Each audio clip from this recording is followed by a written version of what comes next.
I think they're finally used to it in our place.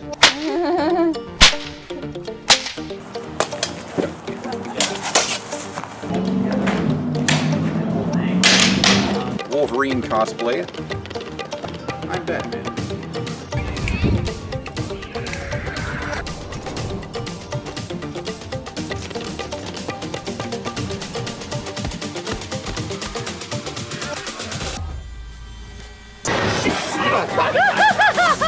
Thank you very much. You scared the crap out of me.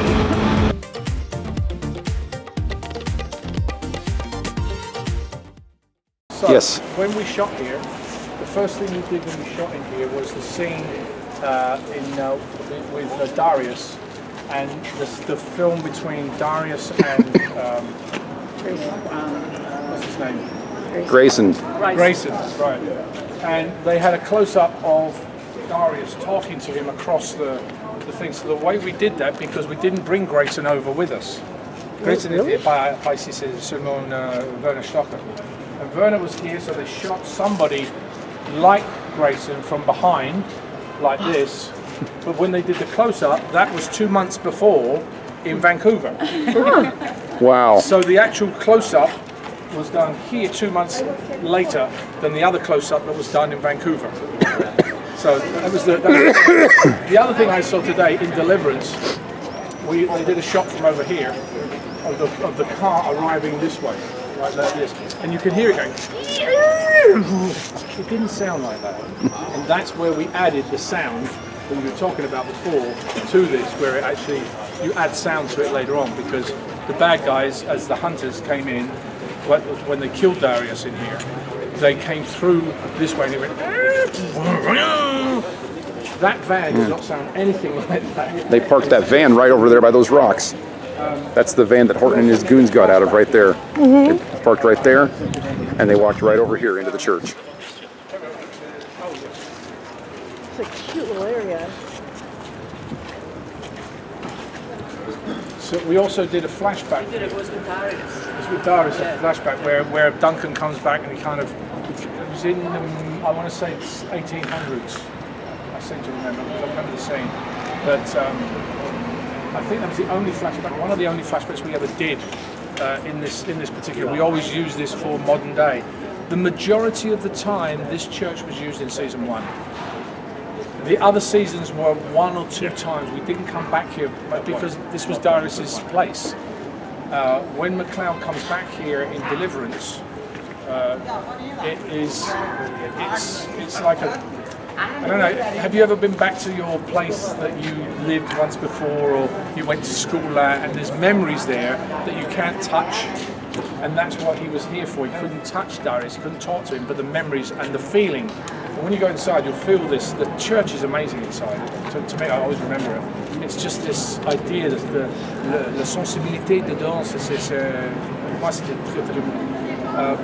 But we, as I said, we did a few scenes here, and obviously Darius coming out of here. Obviously, Werner Stocker died. That's why Mythos came in to replace him. Werner died of cancer. I think it was like 2 days after the airing of the episode, which he was not in, which was The Hunters, in season 1. In season 1, he was not in the episode, but he's in the episode. They took frames, they took scenes from other ones, and then put him into that episode. And what was interesting, there was one scene he did, which I come in, I said, "What's wrong?" He said, "I said, if you want to talk about it, he said, wish I could, my friend, wish I could." And that moment they took and put it into this scene, into the Evil Duncan scene, and it fit perfectly. And I don't think it was from before, but I think, as I talked about personal things, he's probably, when I say to him, I wish I could, that was really personal for him. I'm pretty sure he already knew that he had cancer. Allez, t'as compris que je dis alors, non, je peux pas expliquer. Lui, on a fait l'esprit de Darius. Je dis à lui une fois dans la scénario, est-ce que si tu veux parler de quelque chose, je suis ici pour écouter. Lui me dit, si je pouvais, je dirais quelque chose, mais je ne peux pas. Et je dis pour lui, l'acteur, dans sa tête, peut-être il a pensé vraiment à la cancer qu'il y avait dedans. quand il dit cette ligne. Et je sais the weight of that line. I can tell there's something behind it. The same as there are certain moments in this series, there is weight behind them. There is power. There is, when I turn around to Elizabeth, to Amanda in the barge, and she goes away and she tries to do it, and McLeod gets furious with her. He says, I don't want you. You're not dying for me. You're not dying because he's lost so many friends already, and you're the closest I've got, and you're not doing it. And he got pissed off about it. So it's very personal to me because I'm thinking of my friends, so it's a personal thing that happens. So anyway. In the sacristy, there was a beautiful old book that the props department had put together. They look very old, and David Abramovitz gave it to me. Oh really? Yeah.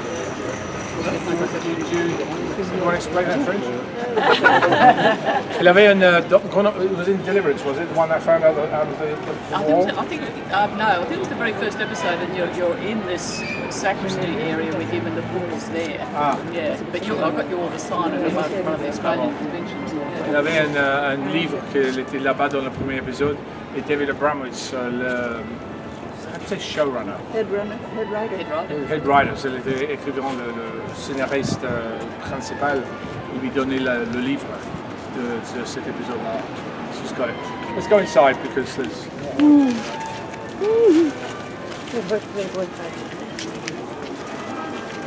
Yeah, right here was the flashback Adrian was talking about, where he cornholed the guards after they stabbed Darius. Yeah.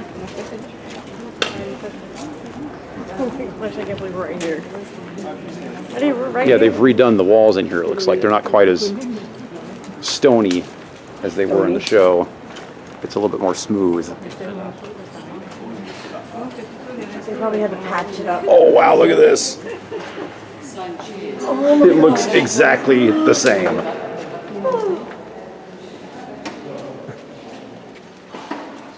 Wow. It's like stepping onto the set. Yeah. They haven't changed a freaking thing. If you notice when in Deliverance, McLeod arrives in here and all the chairs are turned upside down, I question that because Darius was a peaceful man.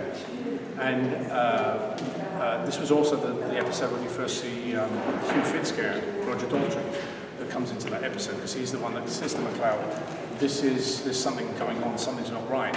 And we come here, and all the chairs are outside. And he said, oh, he must have put up a hell of a fight. I don't think Darius would have. And that to me was a bit artistic license, because Darius would have done that. Darius would have said, okay, fine, this is what you're going to do. I find him over here, in this corner, and you see his hand, but the hand was really, the reason why, if you look at it, when there's a dead body doesn't leave his hand up on top of it. So, but because the camera couldn't get low enough, they had him put his hand up there so that you could see that there was a dead body. Instead of shooting at the dead body, you could just see McLeod's, anger at this. It was also in Deliverance that I came in here, into this room, and I lay down on the ground here. And I have no idea why I did that. I just said, I think I just want to lay on this floor because it's just, and it's this place, as you can feel, there's a quiet about it. There's something reflective. So I think McLeod comes here to kind of clear his head, to figure out what is going on as Evil Duncan. And when I lay down there, it was like, just take me or fix this for me because I just don't know what to do. I think it's one of the few times McLeod doesn't know what he's actually doing, how he's actually going to react with this angst, this thing inside him, We'd never done that before. We'd never done a quickening where it was the Evil Duncan would do the quickening. It was always, we'd get the quickening. But we never really, explained what is a quickening. But to me, it was a cup of water. If you have a cup of water and you keep filling one drop, eventually it overflows. And that's what happened with that. He'd taken all these. He's super knowledgeable at this point. Hundreds and thousands of years he's got inside him, but You can't really explain that. And when they did the original Highlander, they had no idea it was going to be successful. So quickening was a great visual, you know, power, quickening, we'll do lightning, etc. And when we were shooting, we would shoot, there weren't so many visual effects. It was all practical. So there were a lot of times we'd have explosions, we'd have, you know, and in Vancouver, one time I remember doing a quickening, and you've probably seen me do it many times, like this. Well, as I did that like this, one of the embers went like that and went right in my mouth. so you know, and there were times when it was David Robb, who played Callus, who actually was in this particular episode. He was hit by something. It was just a small fragment hit in the back on the back, but it's very dangerous sometimes with practical effects. They're very dangerous because you don't know what an explosion is going to do. When I was doing Highlander Endgame in England, I was way up. I mean, the camera was way down there, and these explosions were huge, and I was on a metal structure. It was all metal like this, and the structure was vibrating and moving, and I was doing this. When they looked after all the explosions had finished, there was a piece of metal that had flown past the camera and was lying there. If it hit somebody in the head, it would have killed them. So explosions, we were always very wary of. In season 1, I think it was season 1, when Duncan went back to 1917 with Sean Burns, we did a shot where I was inside an ambulance, and I was supposed to take the person, and bombing was happening. So they'd said to the people that was exploding, only half charges, right? In other words, tu peux pas mettre le chose là parce que c'est trop grand, faut mettre le demi. So the idea was here was an explosion, and a stunt guy was going to go. As the explosion went, it would fly as if it had hit with it. And then I was supposed to run this way, an explosion, run that way, explosion. And so we did the movement as to where I was supposed to go. Only half charge, yes, only half charge. And action. Boom! This thing goes up so big. There's so much dust and smoke in the air, you can't see anything. So now I'm running, hoping I'm running in the right direction and not running into one of the charges. Because then they went boom, boom, you couldn't see anything. He was fired. The guy was fired after that. Because, I mean, seriously, he could have endangered our lives. The stunt guy, you know, I think he got a little injury for it. But you imagine the explosion is here, boom, like this. It was enormous. It was huge. So explosions, special effects, les effets spéciaux, maintenant ils sont mieux because you don't have to. I can go like this, and they can put the gun. Back then we didn't.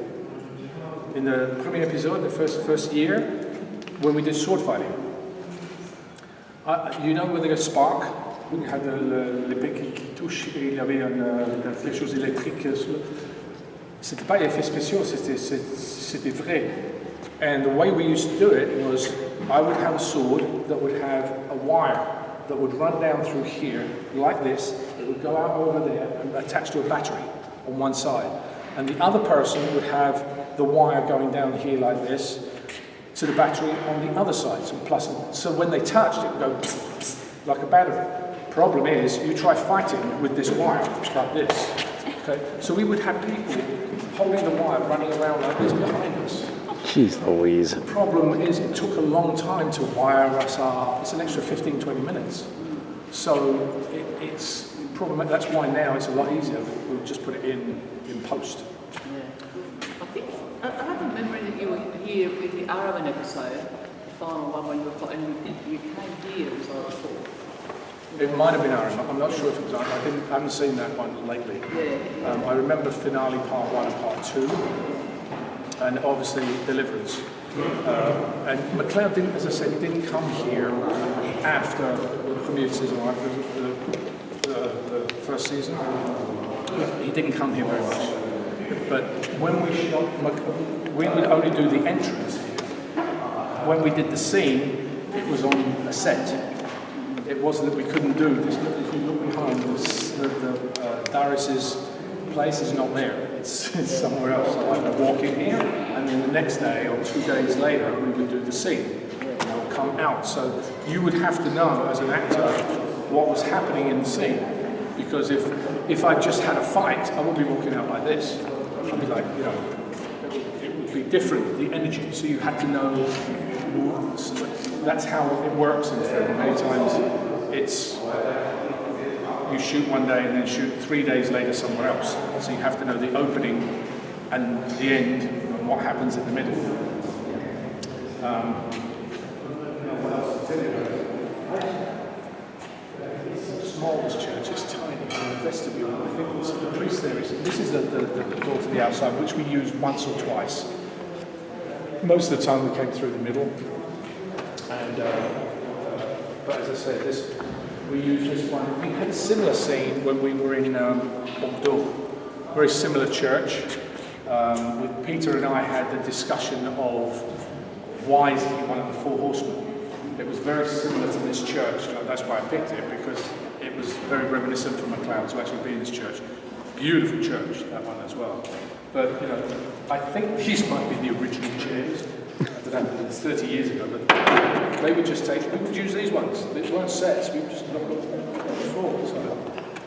So the part where you were like throwing all the chairs when Darius did those were the actual chairs? Very possibly. Wow. They might, I mean, 30 years old. I mean, they might have been refinished a little bit, but you know, these look like the exact same chairs. Look at the episode. I'm pretty sure they're very, very similar.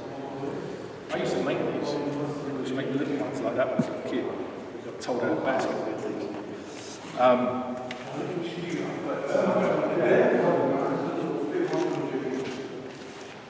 The spot where you guys used to play chess, is that in the back? No, that's a set. Oh, it's just a set? Yeah, there's no okay. back. That's the end of the church, see? Oh, okay, yeah. Not much room back there. Like I said, when you come in here, it is one thing. We just use this for outside and interior, just this.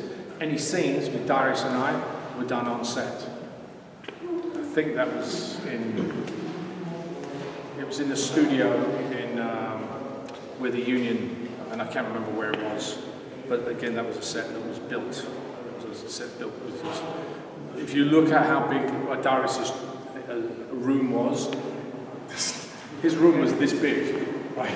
There's no way this big in this church. C'est pas l'espace pour faire la scène avec Darius parce que sa chambre était énorme. And but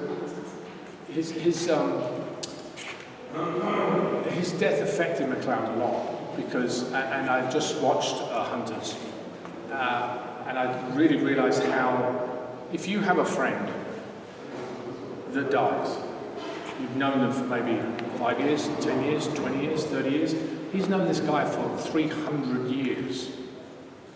So the depth of the hurt was, you know, like, and this is the first time you see McLeod this vengeful. Prior to that, he's dealing with things, but this is really personal. So when he goes after Horton and the others, it's really personal for him. So I think that's the first time you see this, and that's why I liked the way the second half of the first season went, was because it was different than the first. The first was all about, let me catch the bad guy.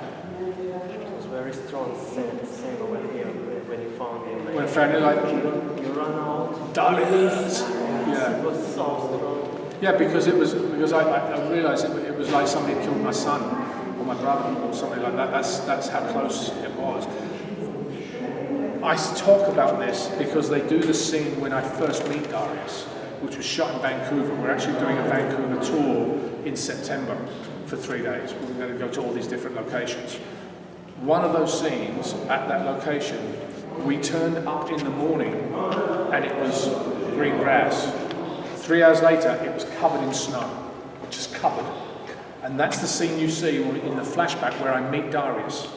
And that scene is one of the most pivotal scenes for McLeod because it's the first time he's really been told, okay, you're a good guy, but do you really want to look at it like this? Or perhaps you should look at things a little bit differently, right? He says something in it, he says, you know, I say, I fight for wars that I believe to be just, like any warrior. Like today, we have men going to fight in wars. I believe this, I'm fighting for a just.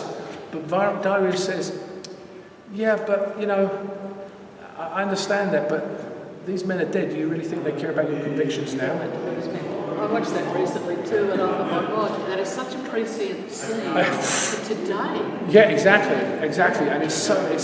There are some things that don't change. In history, some things do not change. We do not change. I think that's why the show holds up as well as it does after Very 30 years. Because many things we do today is what we did 300 years ago. We haven't changed. We changed technology. La technologie, ça a changé beaucoup. Mais nous-mêmes, on a changé comme ça. La technologie, c'est comme ça. Nous, on a changé comme ça. We've only changed this much. I think that's something we have to really look at. And it takes a long time for us to change. Because our fathers, our grandfathers, our great-grandfathers have said, this is how you do it, this is how you do it. So we keep following that path. It's the same as people that are in poverty.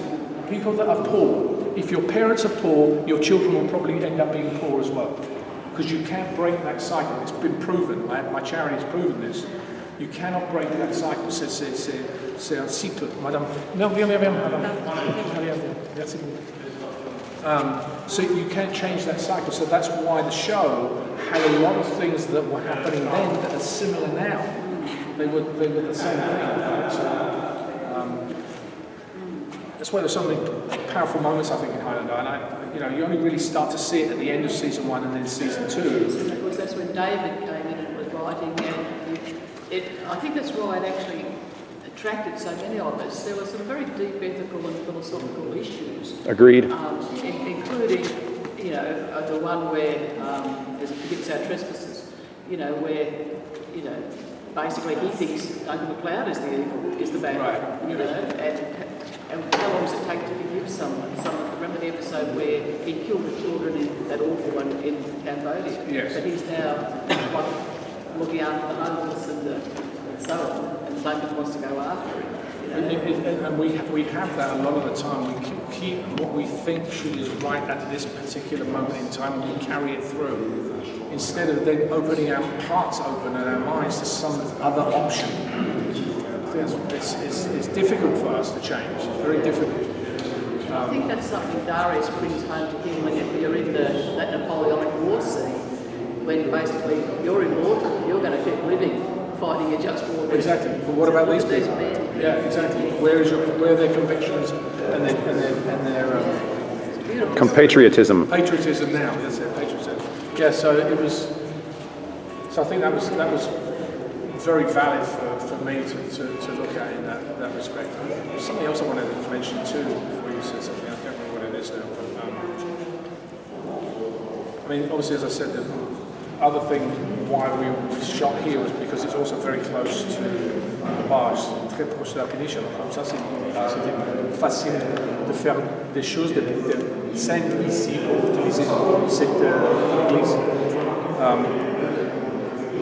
You would also have the press, in letting this be filmed, it is a church. Yeah.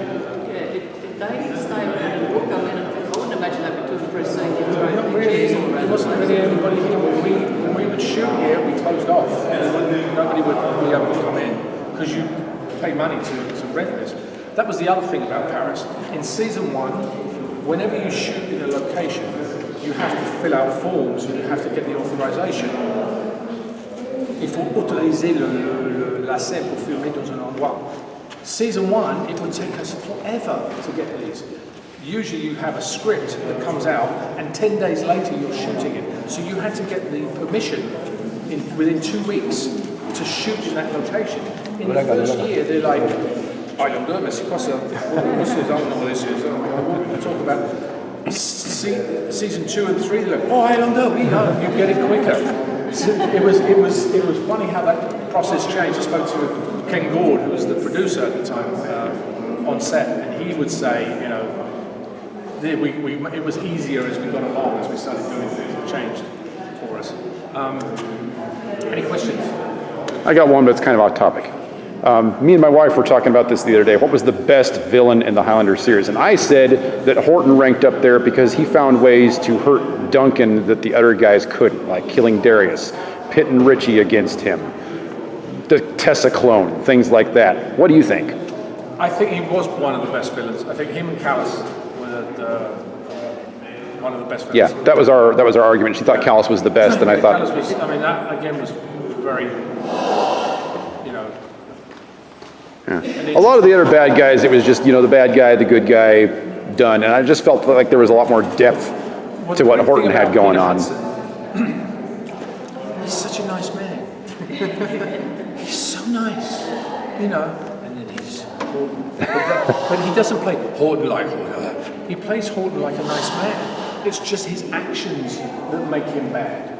Right? Yeah. It's just the things He's like a gentleman. A gentleman. Yeah. I want to kill you now. I'm going to torture you now. That's okay. It's, White collar. It's the actions he does. The same thing with forgive us. The German episode. Daimler. Mortal Sins. Mortal Sins. The guy who played the Nazi in it was this English guy, thin, small, and he arrived on set, and I was like, he's playing this Nazi. He was so nice, hi, how are you? Da, da, da. And then he plays him like this. Just the way he did it, I was like, oh my lord. He was brilliant. It was brilliant. Yeah, great bad guy. His intention was so good. So it doesn't matter sometimes. It depends on what you bring to.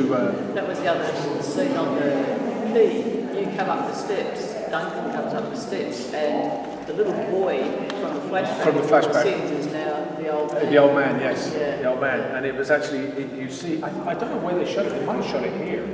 No, I don't think they did, where he's the priest saying mass, and the guy comes in and he says, you died 50 years ago.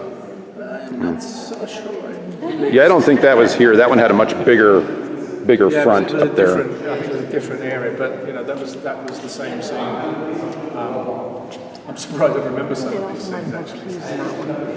Yeah, I think so. Yeah. It does a little bit. I mean, we would have small. Usually, when you film, you have somewhere that you can rest and go and do your lines. You can rest, do this, and we couldn't put them here. We would keep them there. So when we would shoot scenes here, we'd just kind of sit on a chair outside, and people say, "Okay, ready," because there's nowhere to put it. I mean, we'd block the street, so it wasn't. We were here for 2 hours, 3 hours, but not more really, probably, because it was quick. Let's go over from here to there and shoot at the end of the day. I think we did a couple of scenes in these alleyways one time. The ones just down the back, because I don't know if you've been around here before. They're beautiful little side streets. J'aime bien Paris comme ça. Tous les petits rues sont très très mignons. I think it's like where Elizabeth she gets kidnapped by Callus, by his thugs. It's just in this area. Was it in this area? Because I remember that. Actually, it's funny when he gets a thugs and she looks and they put this in her here and she goes, oh, damn. I don't think that was scripted. that was the big. Oh, pardon. No, c'est rien.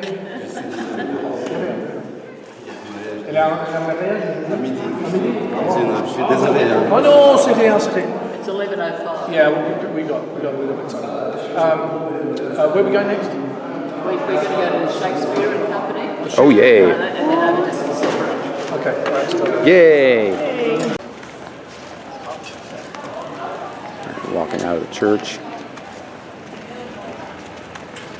What's really funny is that when you look at this area now, it looks so much smaller than it did on film. It does. Yeah. It looks way bigger on Little tiny, little. Yeah, because what you do is, that's when you go and see apartments and that, and they look huge, and you get in there, they're like tiny, they've used a wide-angle camera. Yes. So that's what you would do, you'd use a wide-angle camera from over here and shoot in this direction. And it makes it look a lot bigger. We went and visited the alleyway where the antique store was. And boy, in Vancouver? Yeah, in Vancouver. Holy cow, that place is narrow. I can't believe how much shooting you guys did there. But it's so tiny when you see it in person. But we didn't. That was just the exterior. The interior was shot on set all the time. Because we were talking about the in front of. If you look, we only probably shot the exterior maybe once or twice. Oh, really? When seemed like a lot more. it's not. We maybe 2 or 3 times, because they had what they do. They take the wall and they would put in like the antique store, like a facade. They just put it in there, and then when we finished, they took it out. It was really weird. Yeah, they just take it out, and so It was almost sad going there because it's such an iconic location, and then there's just like nothing there. Yeah. It's the beauty of filmmaking. On a fait les sets, il peut faire de magie parce que il change les choses avec le set, ça je sais pas comment ça.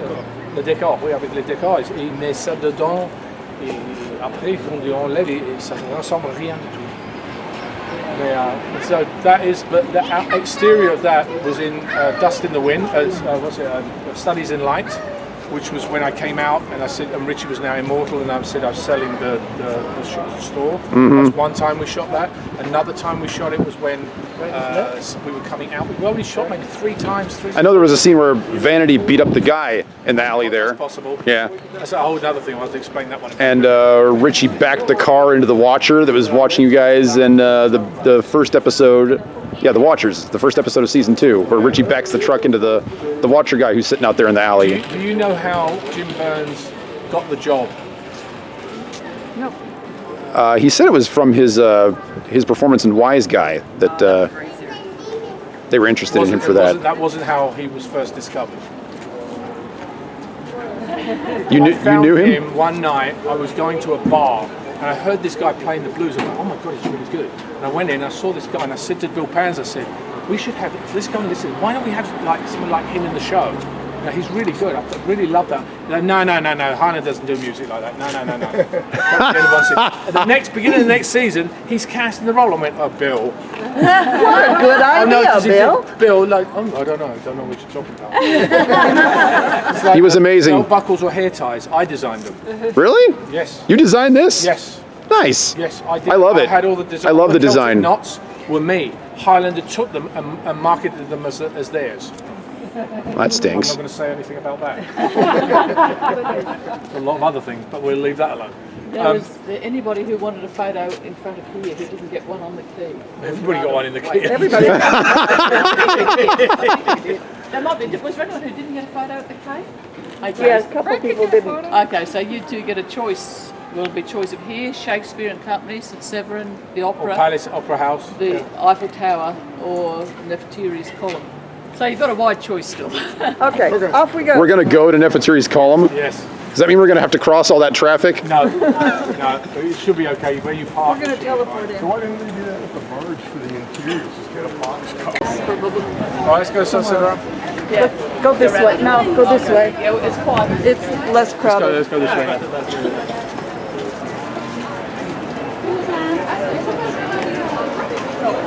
That's nuts. We didn't get to go in because the line for the Shakespeare and Company is ridiculous.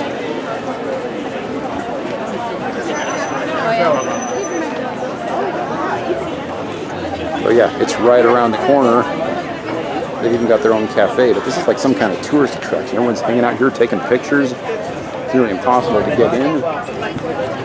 And then right around the corner from Shakespeare and Company is Darius's church. Strange. Very strange. Yeah, they make everything look so much bigger. Yeah.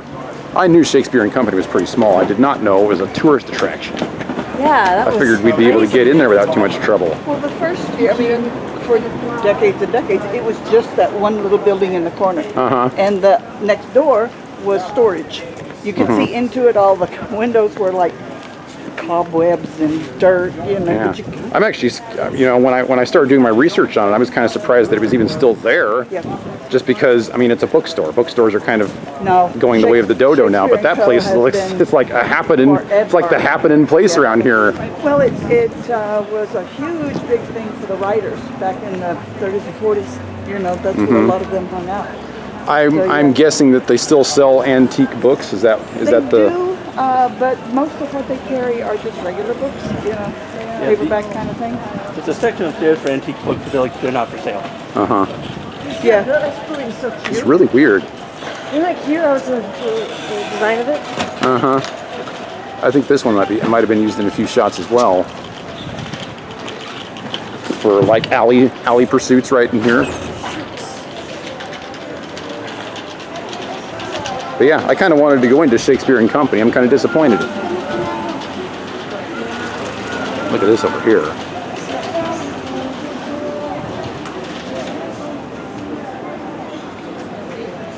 think this is the Opera House. I think this is the Opera House. No. Already?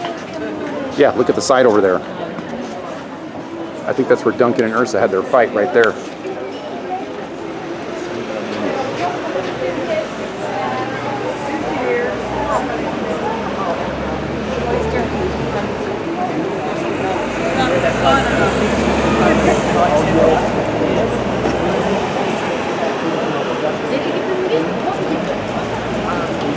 It's all the way down.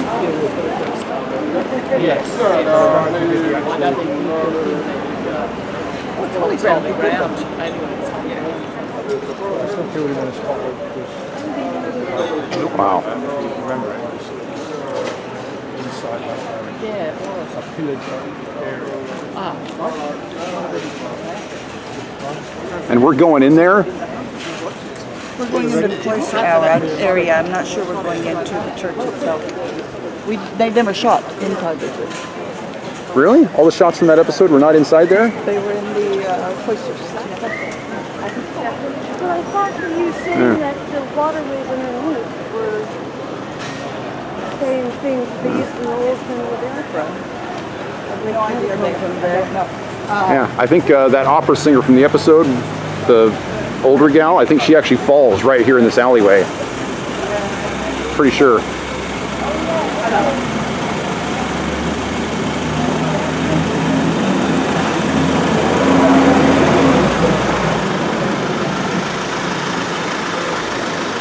Sculptures are super cool. Oh. Not watching where I'm going.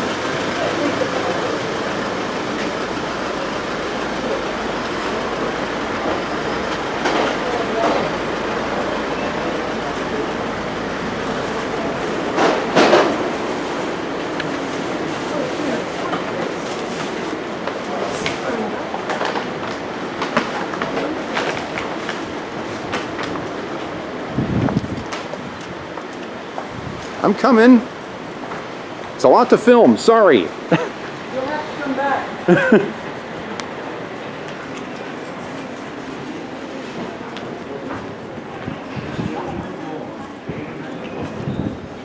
Wow. This is amazing. Look at that.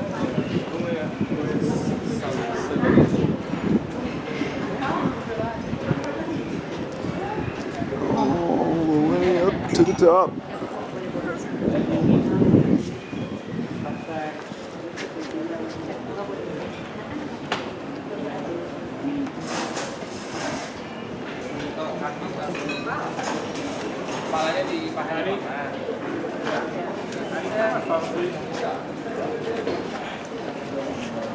Look at this building.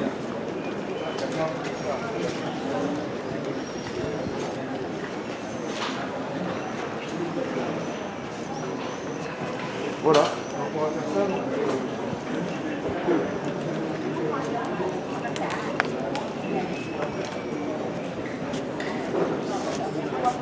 Wow.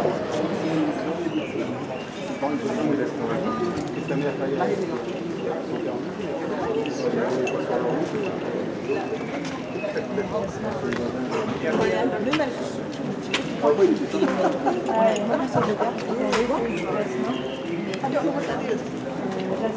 Jasmine. Oh, look, the figs.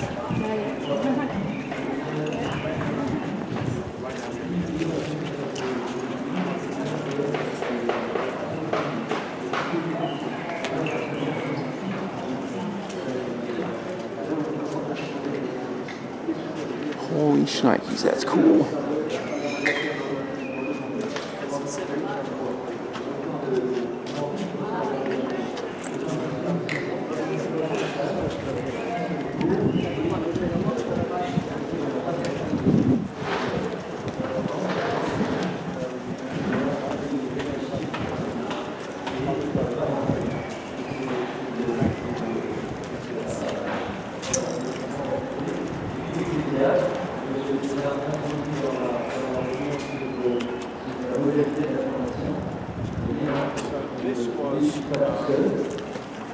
this was a flashback that they did in Forgive Us Our Trespasses, which was between Sean Burns and the guy that was trying to kill me. We talked about him before. Stephen Keen. Stephen King, yeah. You know, all of us should get you to do it.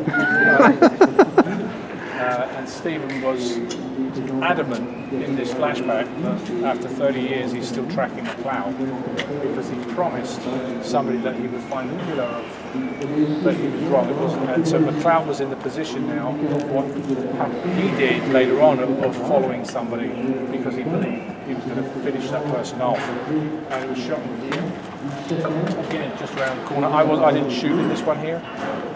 The other scene that was shot here was Archangel with the guy that had two personalities thinking he was followed. It was crazy. And that was played by yes, I've got it right now. Not Spandau Ballet. One of the brothers, one of the two brothers, who actually played a thing called the Craze. They were in the Craze. Yep,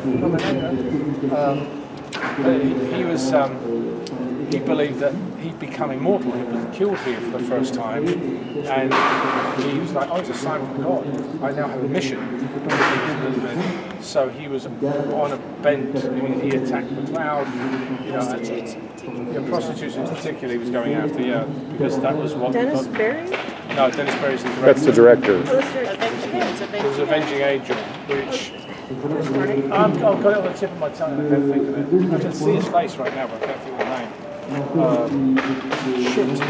Don't stop thinking about it. Stop thinking about it. I did it yesterday. Stop thinking and I got it immediately. But that was a season 1 episode as well. It was season. Yeah, it was season 1. It was season 1? Martin Kemp, that's right, one of the Kemp brothers. Yeah.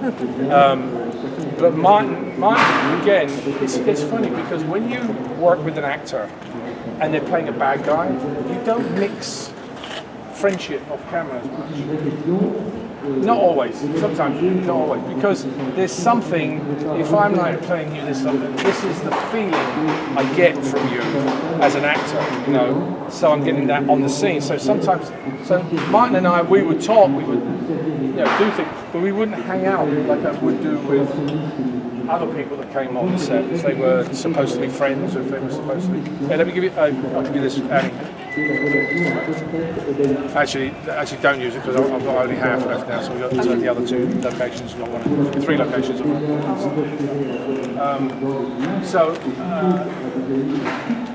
Martin Kemp it was funny because he looked like a homeless person in this.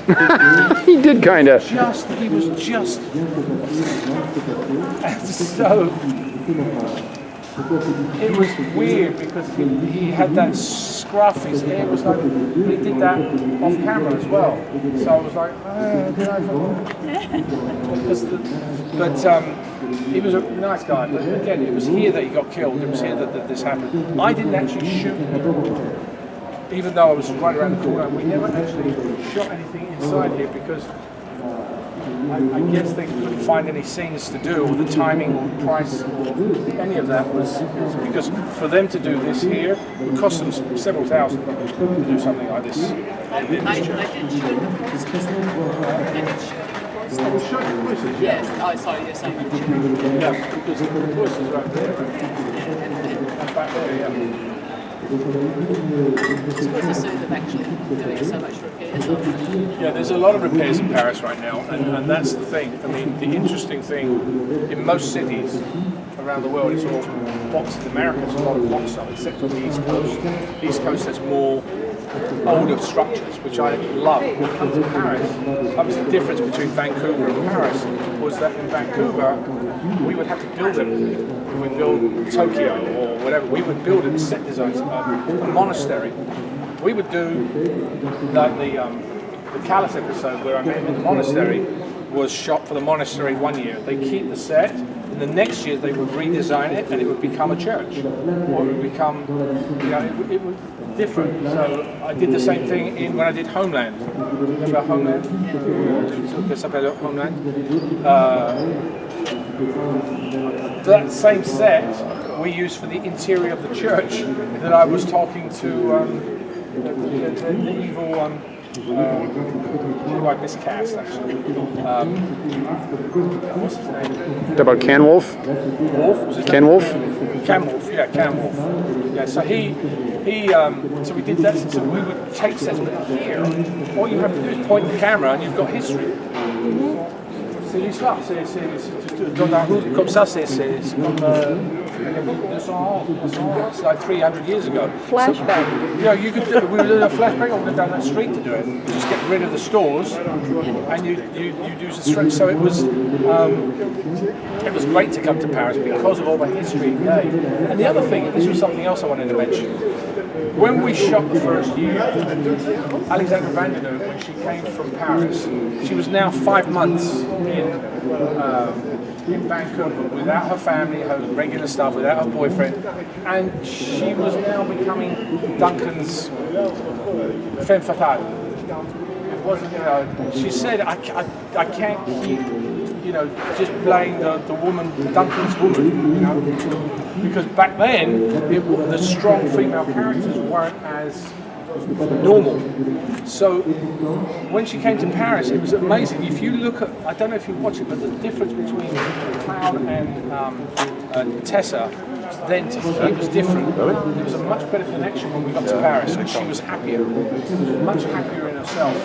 And I remember when she left in season 2, and Highlander hadn't become very big at that point. It was only, remember, we shot in June. We didn't start airing until November. It was September, October.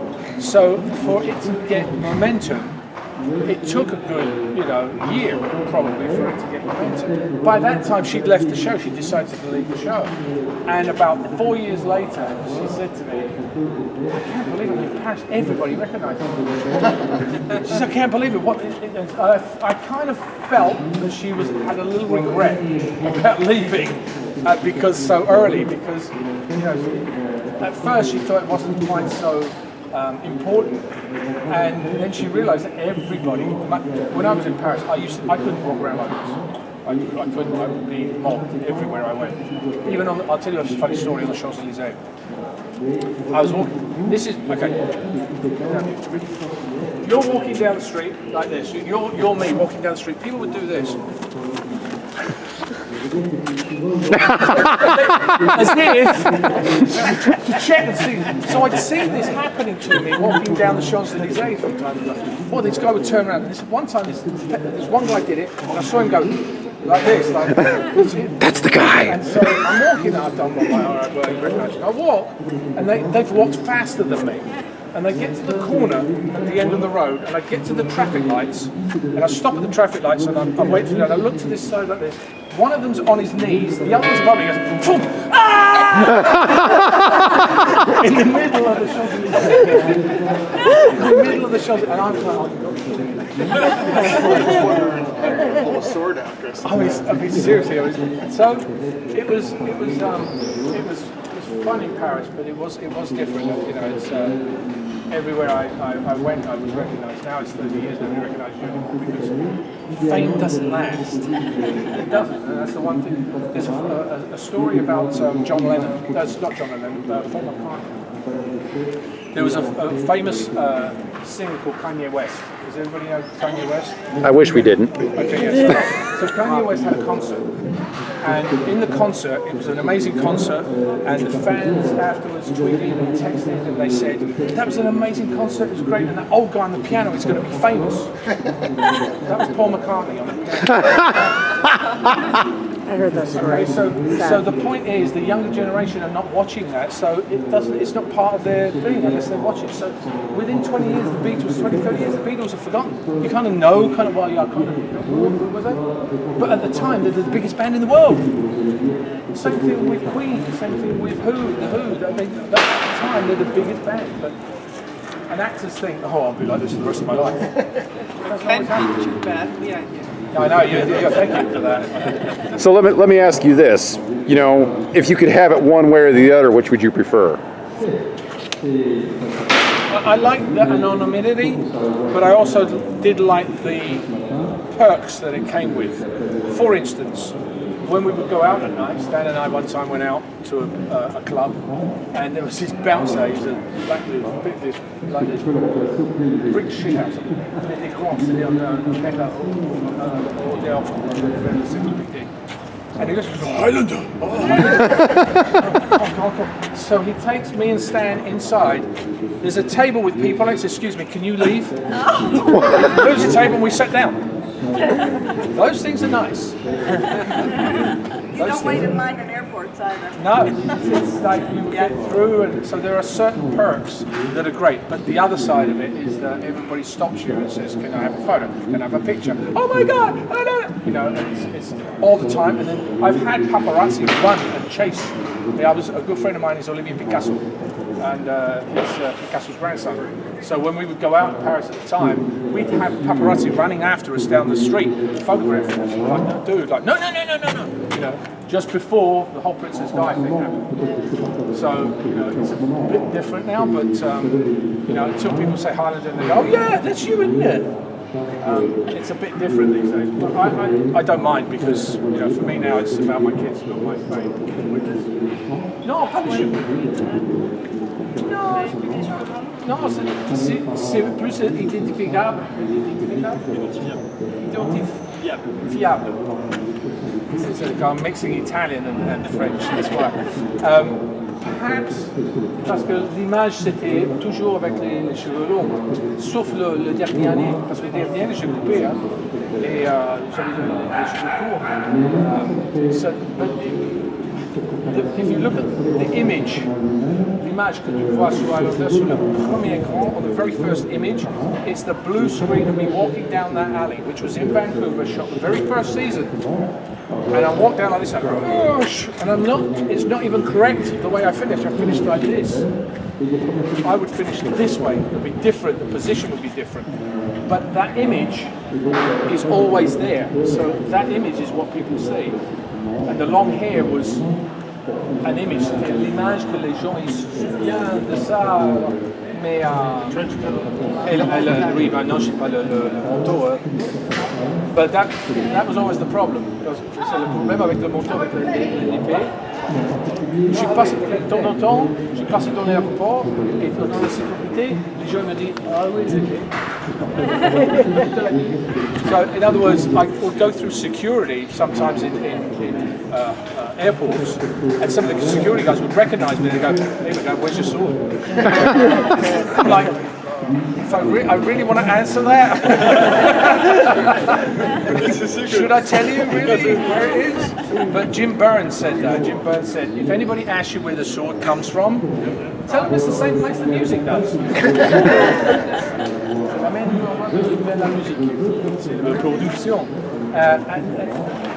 But Bill Panzer had a thing about the sword, and that was, it was there when you needed it. It's part of the magic. I didn't believe that, because I like reality. You know, if I'm doing a character that is supposed to be semi-real, I want to be real as possible.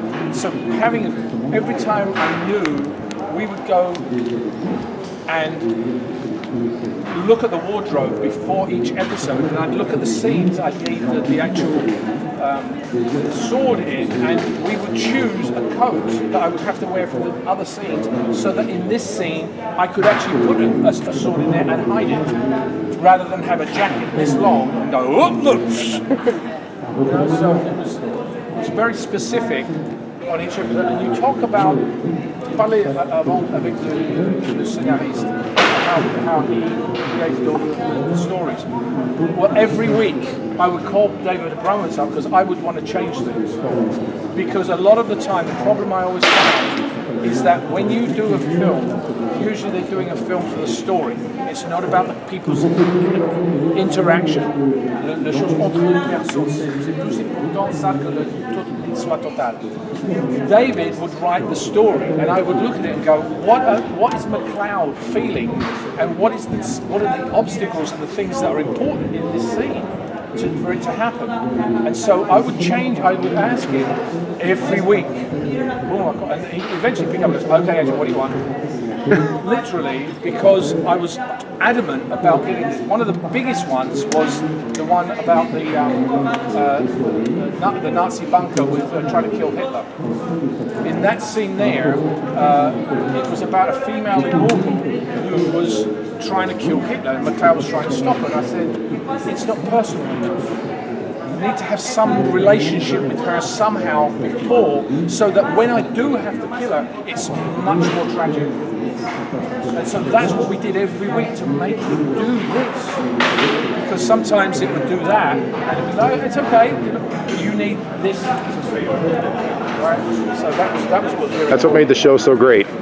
Well, you know, it was a team effort in the sense from the production. The great thing about Highlander was the fact that they would allow people to change things. You would have a script that would say X, but when we got to production, they go, well, we need to change this. The set designers would say, well, how about if we do this? And the costume people would say, well, what about the makeup? And I would go, well, let's change some of the lines. They would let you do that. Today, they don't let you do it. I've been on sets, you want to change an and to an or, we have to call head office. Jeez Louise. I'm not joking. I've asked, can I whistle in this scene? Yeah, well, let's ask, obviously, we have to look at the rights and make sure. Seriously, I've wow. Jesus, you know, it takes 2 days for it to come back. So, you go, well, I hope they do, because I'm rehearsing this scene with the whistle. I did that in Arrow. Arrow, the series Arrow. There was a whistle. The reason, my name is Dante. I take things from personal, so I do research. Dante Alighieri, for Dante's Inferno. There was a composer that had this whistle, and he had this song, so I had Dante whistling that song, but like this walking down, you can hear this whistle. They went, oh my God, it's great. But they had to clear it first before I could even do it. So that's one of the things with Highlander Worldwide, that the thing that I loved about the series was just all of those layers and the whole craft of production, that you have an idea and then you see how does it come to us then seeing Duncan and Lizzie on the screen. And so at our conventions we would, and those people rarely get recognised. I don't mean recognised, I mean appreciated. And so as Adrian will know, we always had the writers, we had the Don, wonderful Don Haynes, the set designer, the Roger Bellon, the music, you know, and because these people deserve appreciation for what they put so magically together, you know, in that show. Yeah. That music, the piano solos in that show, they're so good. Yeah, that's what I'm saying. It wasn't just me and the writer, it was the producer, it was the other actors, it's the set designers, the makeup artists, all the costumes, who were really very, you know, we would have the same people year after year after year, but they would, Highlander would allow them creative freedom, and that's why they love working together, because they were allowed to be creative. C'était joie parce que il n'y a pas personne qui dit non, tu ne peux pas faire ça, tu ne peux pas expliquer les choses. Non, fais-le, fais voir qu'est-ce que tu peux faire. Dis à nous si tu l'aimes, on le met dedans.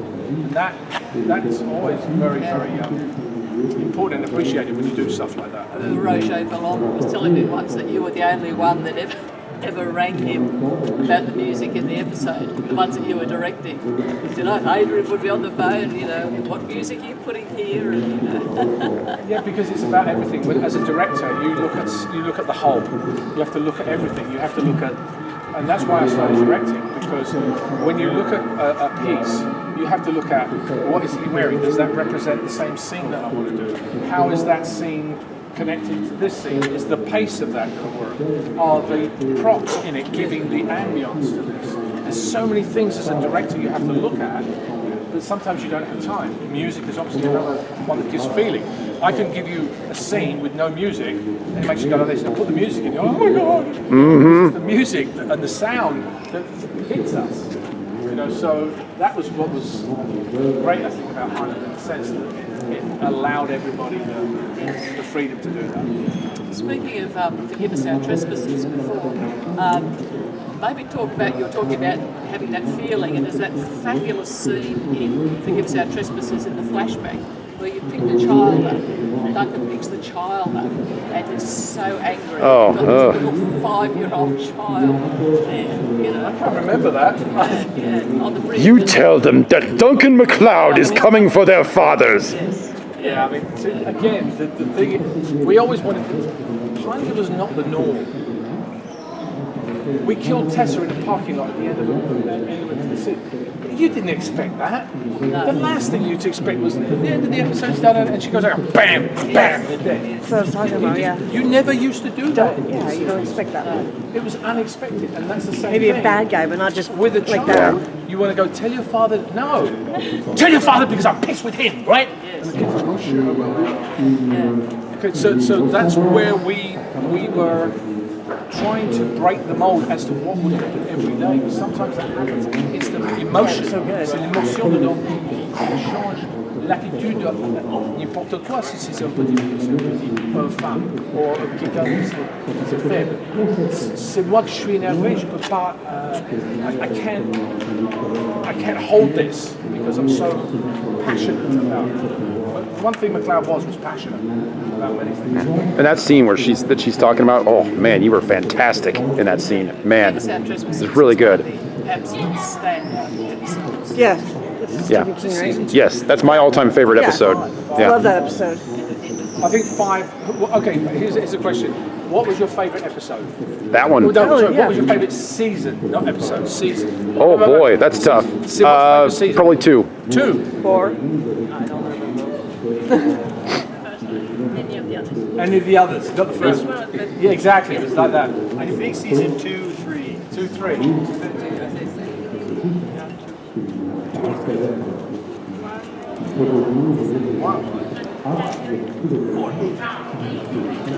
Three. That's when Ethos flips it and goes, I'm not going to fight and takes off. Anytime he does something. It's the change, isn't it? So you don't 3 expect. when Mesos came in. What was your favourite? Yeah, that's where I Yeah, I kind of. What was yours? 3. See, I like 3, but I like 4 and 5 because it's really thick the production value and the stories were really rich.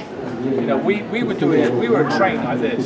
Season 1, season 2, 3, 4, 5. We did this, and then 6 went like this.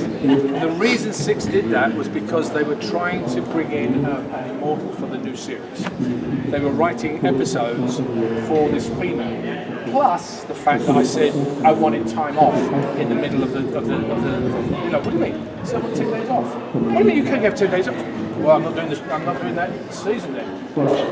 All right, we'll turn right. So they wrote an episode that I'm barely in. I just did the opening, beginning, and the rest of the episode is with the other actors. So they were trying to create, and that's what's bizarre. They tried to bring these other women.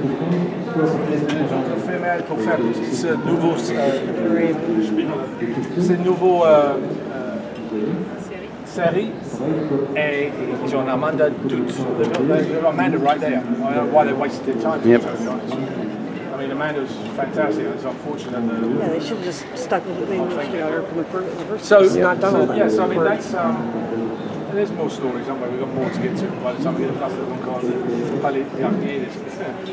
I have a few more. Yeah, we might walk them over to where the van's Yeah, going to it's pick quarter them to 12 now. up, Yeah, and and that'll- then you'll have take about an hour. We'll just let's an hour. go that way. Yeah. Because then you'll have